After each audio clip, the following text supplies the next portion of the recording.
So with that, I'd like to introduce our keynote speaker. Dorje Mundle is a head of corporate responsibility management at Novartis. As many of you may know, Novartis is a really interesting multinational pharmaceutical company in that has established a social business in India, specifically focused on reaching underserved populations. And they are an example of a company that has incorporated all of these themes that I just talked about that we'll be talking throughout the day in terms of market insights, product innovations, developing distribution networks, and in training healthcare workers. We'll just get Dorje, if you will come up to the front and share some of your experience. It's a pleasure to be here with you today and to share some of our experiences of trying to push the inclusive business agenda within Novartis. I'm gonna tell you a story this morning, and usually when I tell stories, there's a beginning, a middle, and an end. But this morning, the story that I'm telling is a story with a beginning and a middle, but there's no end, because we're still in the process of writing the story. And so in that sense, it's a little bit unusual. But let me start with the prologue and what got the whole story writing process going with Novartis. And for us, the prologue started when, in 2006, Professor C.K. Prahalad came and presented to the executive committee of Novartis. And he outlined his general thesis of the fortune at the base of the pyramid. And he threw down the challenge to our senior management and said, what does base of pyramid business look like for Novartis? And frankly, in 2006, we didn't really know. Because for us, up until that point, people living really in poverty, on very low incomes, we had two or three principal ways to get our products to those people. We had tender business to ministries of health in countries around the world, and then they can take the products down their supply chains to the health facilities.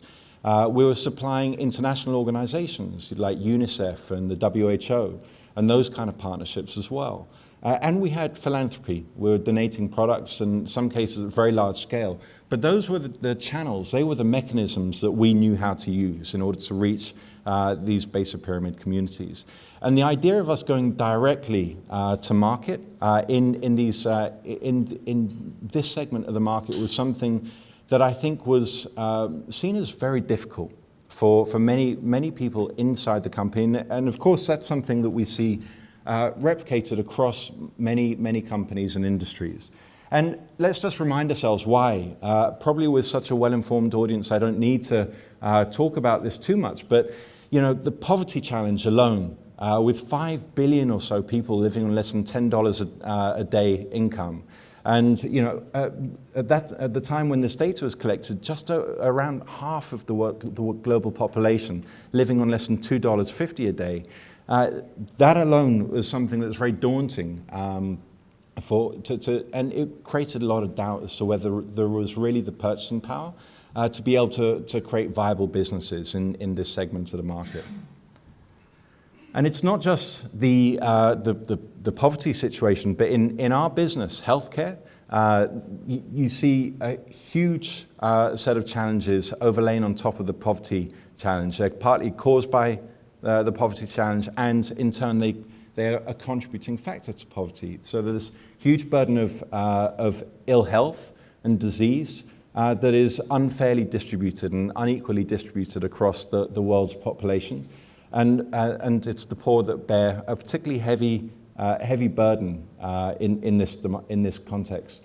And then on top of that disease burden, in the healthcare space, there are many structural systemic issues which had been putting off many industry players from really jumping into this space. There's the rural populations, which have even more extreme unmet needs. They're kind of high levels of poverty. The accessibility of getting to healthcare facilities is harder. The low public education and health information is a particular challenge in our sector. Because what we see, particularly in rural communities, rural poor communities, is that the clinical needs in terms of disease are not matched by healthcare seeking behavior. People accept, they tolerate their ill health and the suffering in a way that we don't do so. We get ill, we go to the doctor, and it's not the same for many of these people. And the reliance on traditional healers and so on. These are on the demand side are real challenges for us. Likewise, low levels of health financing. I mean, there's not enough facilities. There's not enough doctors and nurses and trained medical personnel. The training that they have and the infrastructure they have to diagnose and treat disease is inadequate. And that in turn results in the bad health outcomes. And on top of the infectious disease burden that I described in the previous slide, now in the last 10 or 15 years, we've seen this rapid increase in non-communicable diseases, chronic lifestyle diseases. So the poor are shouldering a dual burden of disease, infectious and non-communicable disease. And all of these things were contributing to the belief amongst many people that it was just impossible for the private sector to go in on a viable basis. But CK had thrown down the gauntlet, and being a bunch of type A competitive individuals that we have in our top leadership, they weren't about to be put off by these things. So we decided that, or that they decided back then, that we would try and engage in the inclusive business agenda. And just before I talk about that, I mean, it's easy to talk about these things in the abstract form, but I always find it helpful to just put a human face on these kind of challenges. I mean, people living in desperate poverty. This is the Kibera slum in Nairobi. Very, very rudimentary healthcare facilities. This is healthcare, the kind of the locus of healthcare delivery for billions of people. And it looks kind of like this. This is kind of what a hospital looks like for many, many people, billions of people around the world. And this is what medical stores look like for many people. They're inadequate storage, they're not stored properly, products are degrading, they're ceasing to be effective, and there's just a huge inadequate supply. There's not enough medicines here to treat the range of diseases. So it's helpful, I think, to put a human face on these things. And we decided, let's start with India. Let's go into rural India, because rural India for us is a perfect microcosm of these big global health challenges that I was just describing. In rural India alone, you have 740, give or take 10 or 20 million people, 740 million people. Now, I don't know about you, but with me, when numbers get that big, I get confused, and I have to find ways to contextualize it in ways that my small brain can understand. So just to put that into some kind of context, just the rural population of India is equivalent to the total populations of all of these countries around the world, huge swathes of Latin America, Africa, the Middle East, and other parts of the world, just in rural India alone. Forget the towns and the cities. So it's a massive scale issue that we're dealing with. And when we went in, we said we're going in on a for-profit basis, and we want to find scalable models that we can expand on a viable basis. And I've already given you quite a lot of context, but I think it's also worth highlighting this WHO data, that the access to medicine situation in India particularly is especially acute. And you see even more than Africa, you see the kind of which has big problems in terms of access to medicines. It's even worse in India, and that's principally driven by the situation in rural India. So it's a very challenging segment, maybe arguably too challenging segment to have gone into to begin with. But we started. And what we started with was a couple of tiny little pilots in rural Uttar Pradesh and Maharashtra. And we figured that UP is a very poor state, Maharashtra slightly is more affluent. If we can make a model work in those two locations, we can probably make it work in most of the economic spectrum in between in India. And so what do we do? With the patient at the center of what we're doing, we started looking holistically, not just on the supply side, but also the demand side of the equation. And particularly with regards to the lack of healthcare seeking behavior that I described earlier, we started by creating a field force of community health educators, who are locally recruited, speak local dialect, and do nothing other than go around from village to village, giving community health education sessions, educating around prevention, around symptom awareness and recognition for the most common diseases, and to encourage people to enter the formal health system when they're ill, when they're about to start a family, when they need healthcare. So it's a public health play. It's also a demand-driving play from our side. And this was particularly important. If there isn't the demand that's realized, not just the latent demand, but the realized demand, then the whole model didn't work in our analysis. So this was something that was uncomfortable for us because it was going beyond our core modus operandi. It's not the way we operate in our core business. And so we had to get out of our comfort zone and start doing things that we're not used to doing, which is not the easiest thing in a large organization. The flip side of that is the more commercial side of these activities. And here in every territory or cell that we operated in India, we had the community health educator going around doing these activities, both doing the meetings, but also health camps, which is where they get townside doctors to come into the villages and provide free medical consultations, which is something that's of great value because the cost of healthcare for these people is not just paying for the service and paying for the medicine. It's also losing their day's wages and paying for public transport. So by bringing the healthcare service delivery direct to their door, and making the consultations available for free. That's something that is greatly valued by these communities. So this side is the social side, and then here we have more the business side. And we have sales reps running around with a portfolio of key medicines, 80 different products spanning 10 or 11 different disease areas that are particularly relevant to the needs in these communities. And they're detailing these with the doctors, and they're working with pharmacies to make sure the products are in stock, to avoid the stockouts, which are a persistent problem in this segment, and undermine the trust of patients in accessing healthcare in the first place.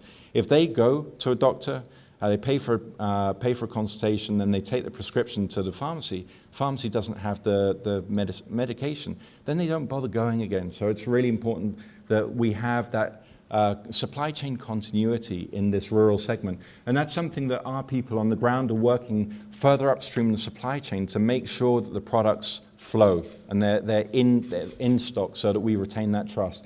Again, that's something over and above what we would normally have to do. It's something we can take for granted in the premium segment. And here we're having to fold in a solution to a market failure into our operating model.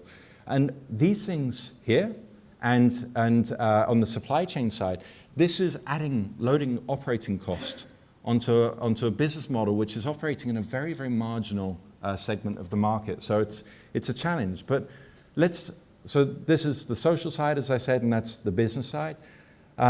This is just one of thousands of community health education meetings that happen. They're partly verbal, face-to-face. We have videos, kind of edutainment videos. We have other kinds of mechanisms. And where are we now? This started in 2007, so the year after C.K. Prahalad came and laid down this challenge to Novartis. And now this expanded to 10 states in India. This model is live in 20 to 25,000 villages across these 10 states. We're working with approaching 50,000 one-man band doctors and pharmacies across these 10 states. And the population base in these villages is about 70 million people. And importantly, it passed the break-even point and became profitable in year 3 after about 2.5 years. That was a critical thing for our senior management and for not just our top management, but people elsewhere around the business to have that proof of concept that we can actually do this. We can go into a particularly challenging segment of the market, or we can make it pay for itself. Sure, the margins are lower than our mainline business, but it's profitable. And on top of that, this is an indication of the scale. We had 86,000 community health education meetings in 2012. And we're on course to exceed that number in 2013. We had 200,000 over the 2010 to 2012, and 2.5 million attendees at these meetings in 2012. So fairly significant numbers. And then when you think about the education, that each one of these people can make a difference to their household of maybe 6 people, there's a real multiplier there. We also conducted 5,000 health camps, as I mentioned, where the doctors come into the villages. So this is chapter 1. I talked about the prologue. This for us has been chapter 1.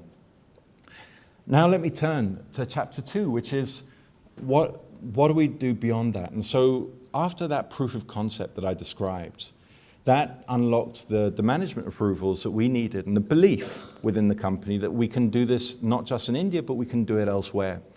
So in 2012, we went live with similar but adapted models in Kenya and Vietnam, and we're just about to go live in Indonesia in the next 3 months or so, 2 or 3 months. We're in the advanced stages of pre-launch planning there. And on top of that, we've rolled out similar but different models, again in this kind of non-premium private segment of the market, in 9 sub-Saharan African countries during the course of 2012. We expect that we will expand to a significant number of additional markets in sub-Saharan Africa in 2014. And let me just share with you a few observations, if I may. One is that we started off with one particular segment. We were looking at rural India. We were looking not at the people living in the base of the base, the kind of people living in abject poverty. We were really looking at the $1.50 to $2 a day through to the $4 to $5 a day income band, and in the rural, as I said. So our pricing points are just too high for the people living in abject poverty below $1 a day.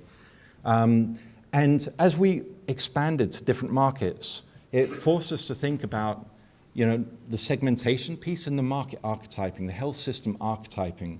When we expand, are we going into rural? Are we going to urban? What is the income stratification segment that we're looking at?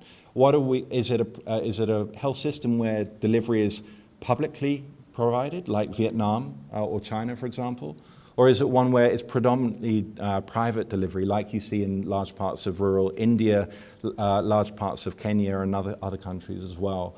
Are we talking about primary care, secondary, tertiary, and so on and so forth? So we're now looking at a whole host of different segmentation parameters, and it's critically important for us as we go forward to be really crystal clear about that segmentation, understanding what are the specific needs and challenges, both of patients and communities, but also healthcare providers, distributors, and other partners in this business model.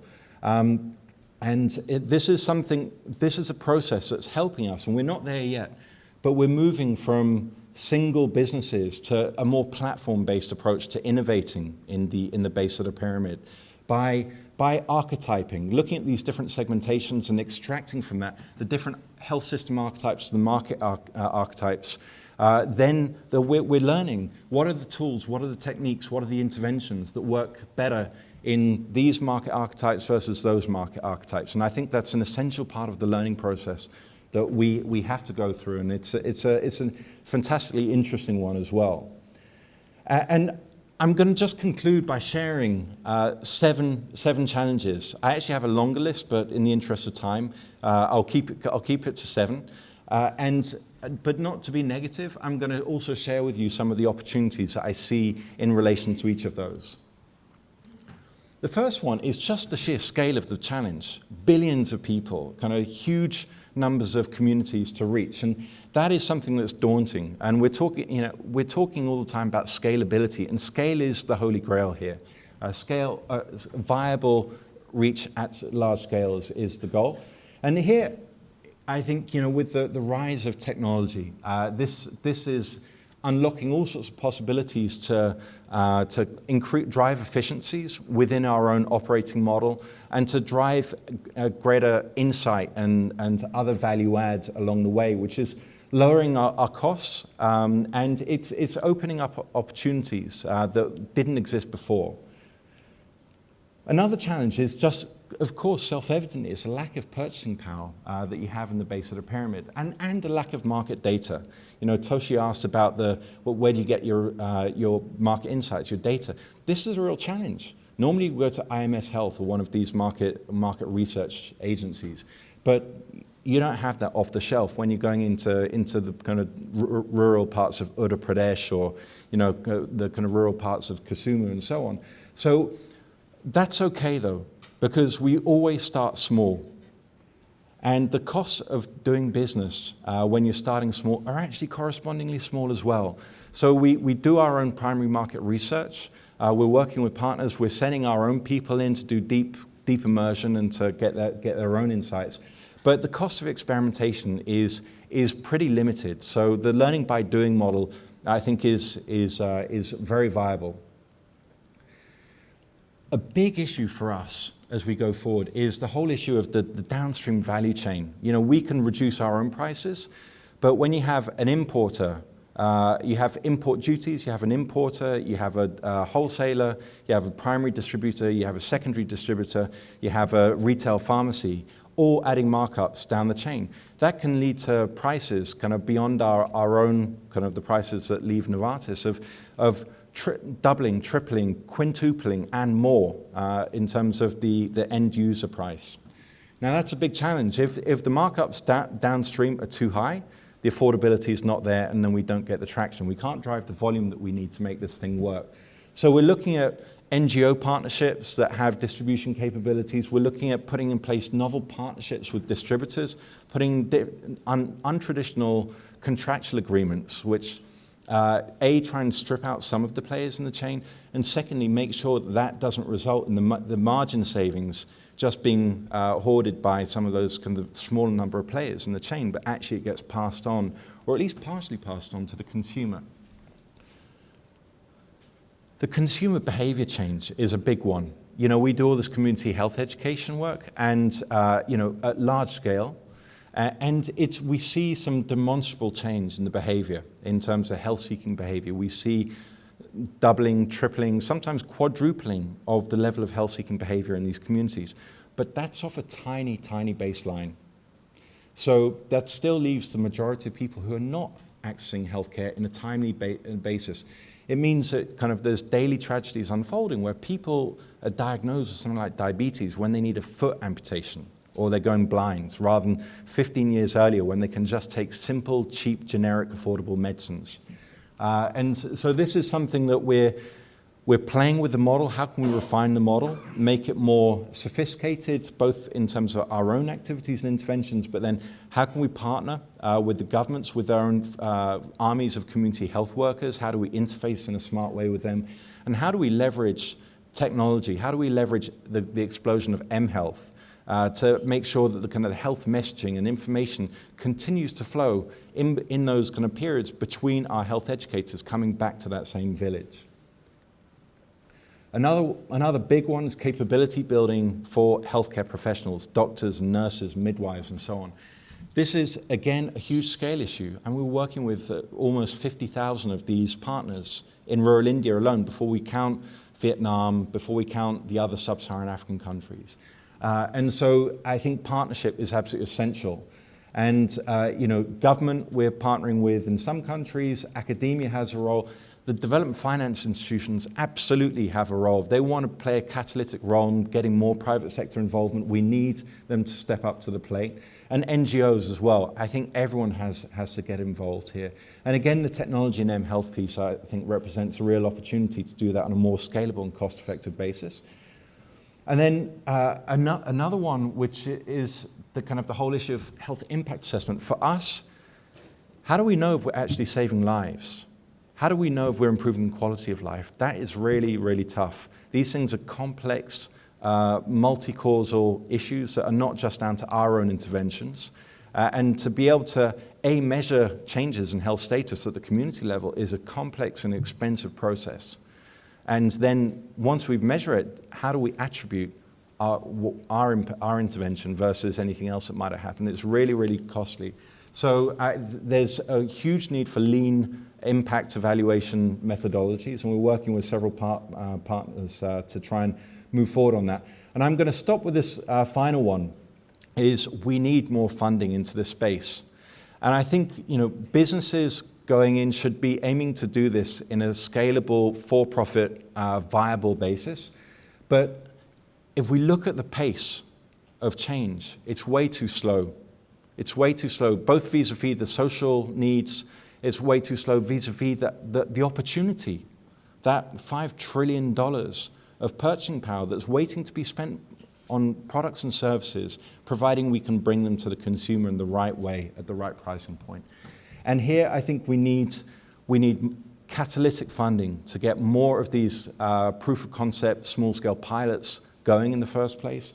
We need catalytic funding around the ancillary support, the capability building that goes on with the partners outside of the company's own operations.